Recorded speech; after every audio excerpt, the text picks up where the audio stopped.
Hi, I'm Dawn, and welcome to Daydream Manor Farm.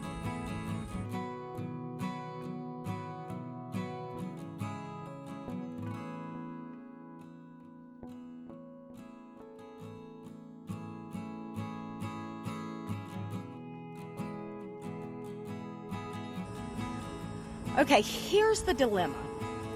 You want fresh vegetables, but you may not have access to a green space to have a garden. Or you might have access, and putting in a garden is just not in your plan. Does any of this sound familiar? If it does, I have a solution for you. We're going to get you those fresh vegetables. Container gardening. That's how we're going to get you the fresh vegetables you want. So let's talk about a few things that I use and that you can use to get a container garden going. So these are a few of the containers that I use and have used over the years, and they're the ones I tend to go back to every year. So let's run through them real quick. It's really windy. I apologize for this wind sound. You never can tell what the weather's going to do here in South Louisiana. So let's start off with this one. This I love. These I actually bought at a discount store, and they go across a rail, and so I was able to put these across my front porch rail and on my back porch rails and use those to plant. These, regular planter, nothing special about it. Bought it at I want to say maybe one of the big box stores. What I will tell you, if you use one of these containers, you need to make sure they're at least 12 inches deep, because that's what some of the root systems need when we're using these planters. These are now my favorites, grow bags. And so as you can see here, they're made out of recycled material, and they are so easy. They're lightweight, they're easy to drag around. I have them in multiple sizes. I tend to like these better than, say, like a terracotta planter. A terracotta pot is just too heavy for me. If I need to move it in that, it just gets way too heavy. I also try to stay away from dark colored planters, like the black planters on here, especially if I'm putting them on concrete, just because of the heat. These I bought at, believe it or not, the Dollar Tree. Saw them a couple of years ago, and I grabbed a stack of them, and they stack. And so these have come in real handy for several items. So if you grab your planter, then you also need to think about placement. You need to check your environmental factors, like where are you going to put your containers? Do they have full sun, partial shade, morning sun, afternoon sun? Is it windy where they're going to be? All that's going to play a part of where you're going to place your containers. You can find more information on the back of a seed packet, although do not take that to heart. If you have a local university that has an ag center, if you go in their ag center, 9 times out of 10, there is a planting guide specifically for your region. So go check that out. That will also help you determine what to plant and when to plant. So let's talk about soil. So this is my soil mix. It is 1/3 perlite, 1/3 peat moss, and I know there's some controversy around that. I am doing my research on it so I can make an educated decision, but for right now I have a lot of peat moss that I've had for a couple of years, and I'm going to use it up. So and then the other third is compost. So that is mixed, and it makes it's easier to put into a container. I like it, it works for me, but you can use whatever it is you want to use.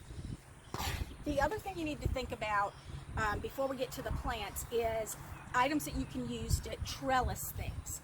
So for instance, a couple of years ago I had bought some jasmine to go on in the front of our property, and these were in it, so I just kept them. Now I can use them as a trellis. I reuse those as a trellis. We're also fortunate enough here on the farm that we have bamboo that grows, so I can cut off pieces of bamboo and use those as stakes. So we also have that. So think about those things. What is it that you have around you that you can use for those things, for trellises, for staking, for netting? Next, let's talk about the plants and what grows successfully in a container. So of course, tomatoes grow well in a container. Couple of tips though.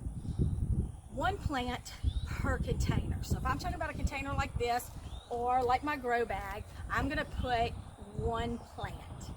And then I do not use tomato cages here. I will use a piece of bamboo to stake it, tie it, and help it grow. If you look for varieties, so the dwarf varieties, or for instance, cherry tomatoes do wonderfully. They're sweetie tomatoes. The sun golds, anything that's of a small variety that is a bush does beautifully in containers.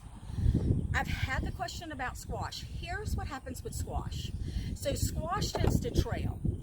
I would not put a container of squash on my concrete. Just gets too hot and then you're just baking those leaves.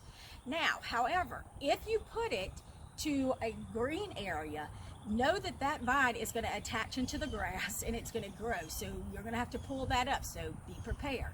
The other alternative for that is to get a much larger pot and then take the vine and circle it around the pot. That way it keeps the fruit contained. So again, here in the deep south, crooked neck squash, gentry squash, those are the things that grow really well for us. Lettuce. Lettuce is another big thing. This was perfect for lettuce. So I did 4 heads of lettuce in here. Probably if I could have gotten maybe 5 or 6, but that's a lot of lettuce for us to eat. And so I don't want it to go bad. Next year when I do some more, I want to put that in a CSA so that it doesn't go to waste and I can grow more. But lettuce does really well. Kale would do really well in here.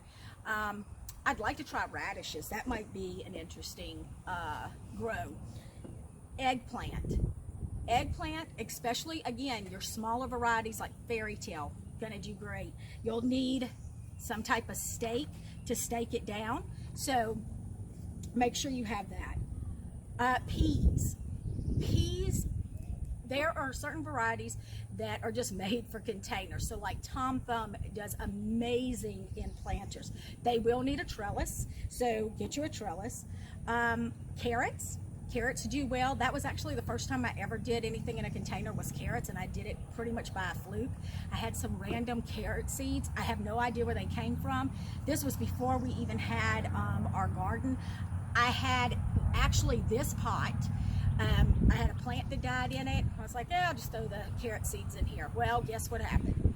They grew. So just make sure your pot is at least 12 inches high and you'll do well. Here's the other thing that does extremely well. Peppers. Hot habaneros, jalapenos, bell peppers do beautifully in containers. So those are, I'm actually gonna have some growing in my container. I'm gonna do some of the mini bell peppers, and that's what I'm gonna put in those a little bit smaller container because I want to test that out. And the last thing, herbs. Herbs, this is what I ended up putting herbs in last year. I've struggled with herbs in our big garden.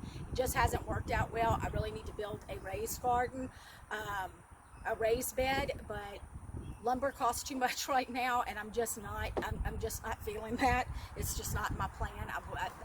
I'd rather spend my money in some other places. So I ended up doing my herbs in here, and they were beautiful. Here's 2 things you should know. This is another good reason to do herbs in a container. A, mint and oregano will take over the world if you let it. Putting it in a container is the greatest way to contain it. So that is where I like to do my mint and my oregano because it's just so invasive. It will just take over. Those are just some of the plants that we've done here on the farm. We've had great success with. I'd love to try some beans. I have not tried beans yet. And of course, I do some flowers in here, some cut flowers, just as an experiment. So here, these are some easy ways to get your container garden going and for you to be able to get fresh vegetables with a green space or without a green space.